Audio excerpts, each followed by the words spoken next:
Rob G, it's so funny since you're here. Hit me with the news of the day. As long as you don't say sit the table, mow the lawn, park the car, anything like that. Nothing like that. We're okay. It's just racist. I would Rob G set the table for him. Thank you. I appreciate that. What? What? It's not like I threw you my car keys. So the big news of the day on early Friday morning, this was kind of a bombshell across the NBA. Not necessarily that it happened, but the timing in which that it happened. Because the NBA draft just took place. Yeah. And the Toronto Raptors were picking 9th overall. They got a guy that a lot of people like. And yet, on Friday, they've decided to move on from Masai Ujiri as their vice chairman and president of basketball ops after 13 seasons with the Toronto Raptors. Lest we forget, between 2015 and 2020, the Raptors won 50-plus games basically every season. Mm-hmm. They won at least a playoff round every season. And the highlight, of course, came in 2019 when Masai Ujiri put all his eggs in the basket of Kawhi Leonard, trading away a fan favorite, a beloved franchise superstar in DeMar DeRozan, with no guarantee that Kawhi was going to stick around. He wins the championship. Kawhi doesn't stick around. But, hey, all that matters is they got the hardware. Well, listen, I'm a couple of ways I want to approach this. Number one, I'm going to start with, before we dive deep into kind of his tenure, his resume, sometimes I think we overrate when things happen or we overstate. And I think sometimes it's what we do in media. Mm-hmm. I can't believe they would do that. Well, they should have did that. They should have never done it. Sometimes to me, I go, oh, well, that just makes sense. And it's okay. Right. And sometimes it's just okay for parting to happen. And I mentioned this with, if Giannis were to say, hey, man, if he just flat out came out and was like, hey, man, I'm just ready to move on. I don't think fans should go out there and burn jerseys. I don't think fans should be mad. I don't think fans should hate him. I think, man, he gave us 10, 11 great years. We got a ring. We were relevant. You know what I mean? We had some good playoff runs. We saw him grow from a literal Bambi, just this gangly, athletic guy, to a full-fledged man with a family, and he wants to move on. No hard feelings. We're going to cheer when he comes back the first 5 minutes. We're going to boo him the rest of the game like they should, and that'd be that. Yep. And every now and again in sports, to me, there's no, I can't believe that or this or that. It has to be bad, because when you look at what Masai was able to do, if you kind of split the difference of the 13 years, 6.5 if you want to go 6 or 7, you just mentioned the first half of that run, awesome, was really good. And when you look at what he was able to do, if it weren't for they weren't the LeBronto Raptors, they might have messed around and had a couple of rings. But LeBron was licking his chops anytime in the NBA playoffs. He was like, all right, we got to go here. Yeah. And he saw the Raptors. Mm-hmm. It was laughable what he would do to them. They'd win 50 games. They'd be the number 1 seed or 2 seed. And they'd be, have these really good seasons. Kyle Lowry was great, and DeMar DeRozan was great. And they have these really nice teams. And Kyle and DeMar DeRozan has talked about it. He's like, man, I really believe we had a chance to win a couple of championships or be at least in the finals if it weren't for LeBron. Well, one time he even said, if we had LeBron James, we would have won. I'm like, well, you know what? Well, I don't know if I would have went that far. I'm not saying you wouldn't have, but he said we had there's some things as a competitor you don't say. No, well, even though you're right, you right, don't say it. Right, exactly. Even though you're right, you just don't say it. Exactly. But I say that to say he started off pretty hot with them, right? Yep. You're winning. You're making a team up above the board are really good. The fan base is loving it. Executive of the year, his first season. Executive of the year. And I'm not even trying to be funny now that he's kind of persona non grata, but you got Drake involved. Drake's there. It's just, it was a winning environment. It became cool in Toronto. Absolutely. We the North became cool. You got Drake. Jurassic Park outside the arena. Absolutely. It just became a place to be and a place to be seen as far as for the folks in Toronto. They're winning a bunch of games. Then your culmination with 2019, you get Kawhi. We're all like, oh, Kawhi away from the Spurs. Usually the Spurs guys stick. They stay, right? Tony Parker stays until the end. But Ginobili and Tim Duncan and David Robinson, all these guys stay. And, oh, wow, we got a guy who's left on kind of some maybe shaky or bad terms, and he comes to the Toronto Raptors and he plays well. They win a championship. Well, the second half hasn't been great. No. And initially, the first portion of it, you thought, oh, okay, they're about to do this, and I see the move. Sometimes you got to rebuild and restructure, and, just give it some time. He's going to do it again. And he didn't. And he didn't perform at his profession. The team has been bad to really bad. They made some bad, and I'm going to let you kind of rock with the moves, that he's be more specific with the moves, but he's made some terrible decisions, some terrible signings, some terrible trades, and bad moves. And it's just okay to say, we had a good run. You had overall, you had a solid tenure. You got us a ring. You made us relevant. Now we're trying to move on.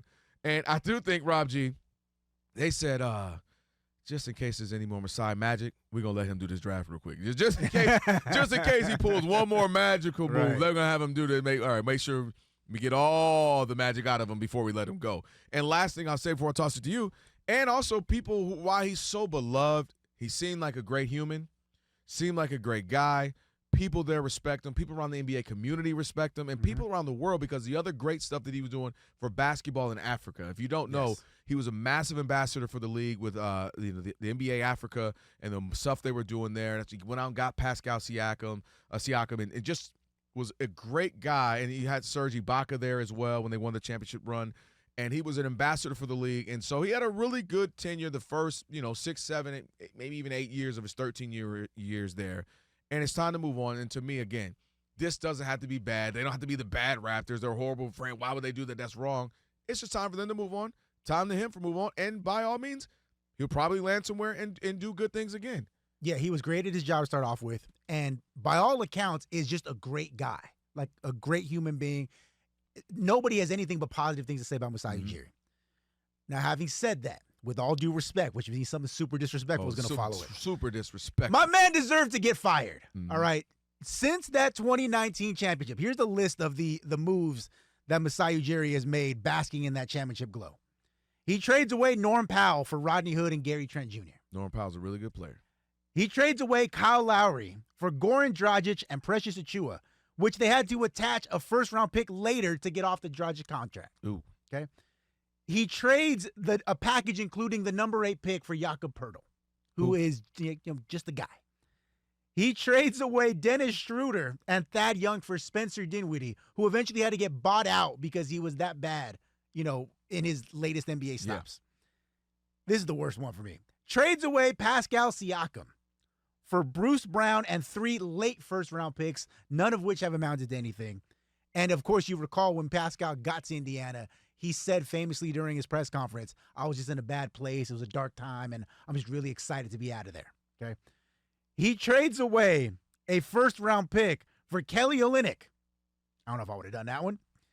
He trades away OG Anunoby for RJ Barrett and Emmanuel Quickley. Now, if you want to say on talent, that's not a bad trade. I get that. The problem is when you look at their contracts of RJ Barrett and Emmanuel Quickley and what they had to give them, you're like, you know what? I kind of would rather have OG at 45 than these two guys at 75. That's just me. They trade away Bruce Brown and a first-round pick for the rights to overpay Brandon Ingram because nobody decided they wanted to give Brandon Ingram max money. He's like, hey, I'll do it. That's not to mention they lost Fred VanVleet for nothing. Mm-hmm. They lost Kawhi Leonard for nothing, which they got the championship. We'll let that one slide. But you look at their team moving forward. They've had 2 winning seasons since 2019. In the last 5 years, their record is 171 and 229. Just this year and moving forward, they have $145 million in salary for Scotty Barnes, Brandon Ingram, RJ Barrett, Emmanuel Quickley, and Jakob Poeltl. That group, as we've seen, Ingram just got there, sucks in the Eastern Conference. They are a below 500 team in the worst conference. So why on earth, again, him being a good guy, him winning early on in his tenure, that's stuff to be commended. But sports, you don't live in the past. He lost his fastball. The same thing is happening right now to Pat Riley. The difference is Mickey Harrison and those guys don't have the stones to say, you know what, Pat? What you're doing is not working. Heat culture at this point has kind of become a myth. Let's move on and let's do something else. Credit to the Toronto Raptors. Their new ownership group decided, Masai, you did some great things. You're a good guy. We're going to send you out. We're even going to let you make this last pick. But we got to move on because it's just not working no more. Couple of things to add to that. One part that makes me laugh is the last group you just named, they're going to mess around and be of like 6th seed in the East. Well, it's because the East sucks. The East sucks, but also there is some talent there. So he's going to be mad wherever he is somewhere, and he's going to be like, dang it, now they balling. Now they were Brandon Ingram out here looking good. RJ Barrett, handful of other guys. They're going to be looking Scotty Barnes. I mean, they've got guys on paper. They have talent. They have talent. And if they mess around and put it together, it's going to be so hilarious that, like, this team makes it to the conference semis and he's gone. That's going to make me laugh there. But a couple other things are happening around the NBA right now, Rob G. You're having new ownership groups that are buying out teams, getting ready to buy the Celtics out. We see what happened with the Lakers. We're here, Minnesota recently. The Suns. These new ownership groups are coming in, and, the Mavericks. Yep. They're coming in, and they're saying, we're changing house. We're getting rid of GMs. We're getting rid of coaches. We're seeing package deals where GM and coaches going at the same time. Exactly. We're seeing the transition in the NBA to powerful ownership, not so much mom and pops or not so much the old brigade. We're getting new people. And I think they're viewing the NBA, and they're saying, this thing is wide open right now. This is the 7th year in a row with a new champion, and why not us? And part of the why not us is we got to shape this thing up right now. We got an opportunity to win right now. There's no behemoth sitting in the NBA right now. There's no Heatles where you're like, oh, good luck. Like Toronto or some other teams would have to go through in the East then, right? Oh, dude, you kidding me? We got to get through the big three in Boston and then try to get through the Heatles. Oh, this ain't going to work. There's none of that. There's no KD led with Steph and the Warriors. None of the sitting there. There's no Shaq and Kobe in the West where you're like, good luck. It's only, only going to be like them or the Spurs that get through for a handful of years. There's none of that. And I think these new ownerships are coming in, trying to change things up, trying to switch it up and say, man, we can win now, especially if you're in the East. Because who's the prohibitive favorite? Is it Cleveland? Do you buy that? I mean, it has to be Cleveland. But do you buy it? They're the favorite to be the number 1 seed. I don't know they're the favorite. I don't know they just beat the Pistons. I don't know they just beat Orlando. I don't know they just beat the Knicks. The Knicks don't got a coach. The Knicks don't have a coach. It's crazy work, by the way. They did a whole draft without a coach. Tom Thibodeau's sitting somewhere like – I saw online they said they do the Costanza where he just shows back up like, oh, we didn't actually fire him. No, you know what? He might just want to pop up. Be like, hey, walk past the front desk like, hey, Cindy, how you doing? Hey, wait, Tom? Just go back to your parking your spot. And sometimes, it's like a relationship. It's over. It's a wrap. And they just kind of come back, sit in that spot on the couch, bring the popcorn, don't say nothing, bring the blanket, just hand you the remote. And you're like, all right, and just get on back to how we were. And they might just pull up and just have come up in there. Oh, it's crazy. What time working out today? We working out at 6 today? You know what time? Come on back, bro. We was tripping. My bad. Love Island's about to start right now. Love Island. What time? But am I the only human that is not watching Love Island? I'm not watching it either, man. Okay. Ian, by the way, what do you watch? Because every time I bring up something, I just watch ball. I just watch anything. Sports all day. Is that what you do? All ball. No, I mean, I watch – I'm trying to think what Andor I've been watching recently on Disney Plus. That's pretty good. All right. The Bear.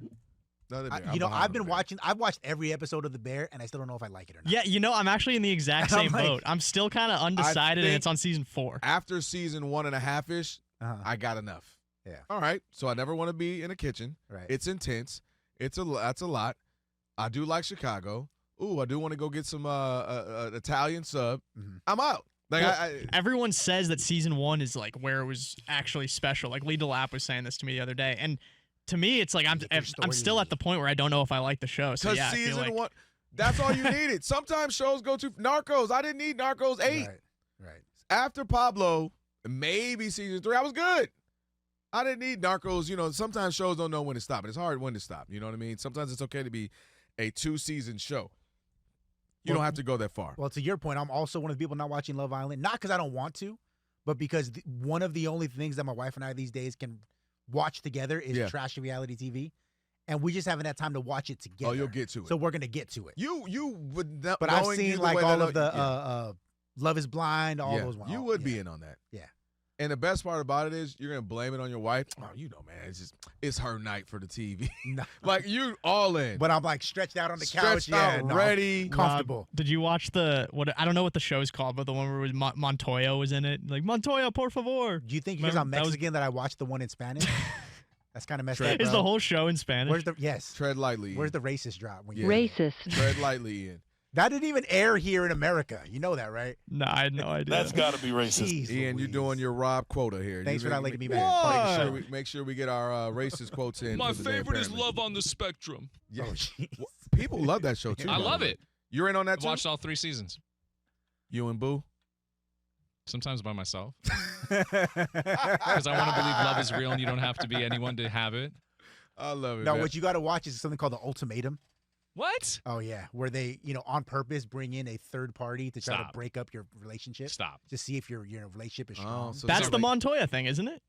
No, I think that one's more like Love Island. Oh, is that No, when the because dude the whole went thing is running he's and went watching viral? her.